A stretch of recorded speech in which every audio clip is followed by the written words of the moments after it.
आमदार प्रणितीताई शिंदे यांच्या प्रचारार्थ सोलापुरात राहुल गांधी यांची भव्य जाहीर सभा। माननीय सुशीलकुमार शिंदे यांच्या हस्ते स्टेजचे पूजन। जय्यत तयारी सुरू। सोलापूर लोकसभा निवडणूक काँग्रेस इंडिया आघाडीचे उमेदवार प्रणितीताई शिंदे यांच्या प्रचाराचा झंझावात सुरू असून सोलापूरची लेक म्हणून प्रचंड प्रतिसाद मिळत आहे। सोलापूर लोकसभा मतदारसंघासाठी येत्या 7 मे रोजी मतदान होणार आहे। याच पार्श्वभूमीवर महाविकास आघाडीच्या उमेदवार प्रणितीताई शिंदे यांच्या प्रचारार्थ काँग्रेस नेते राहुल गांधी यांच्या जाहीर सभेचे आयोजन करण्यात आले आहे।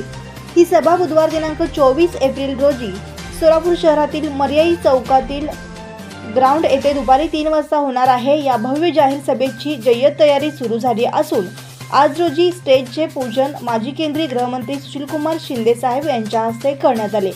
यावेळी सोलापूर शहर काँग्रेसचे चेतनभाऊ नरोटे, जिल्हा कार्याध्यक्ष सुरेश हसापुरे, प्रवक्ते अशोक निंबर्गी, सुशील बनपट्टे, तिरुपती परखी पंडला, राज सलगर आदी उपस्थित होते।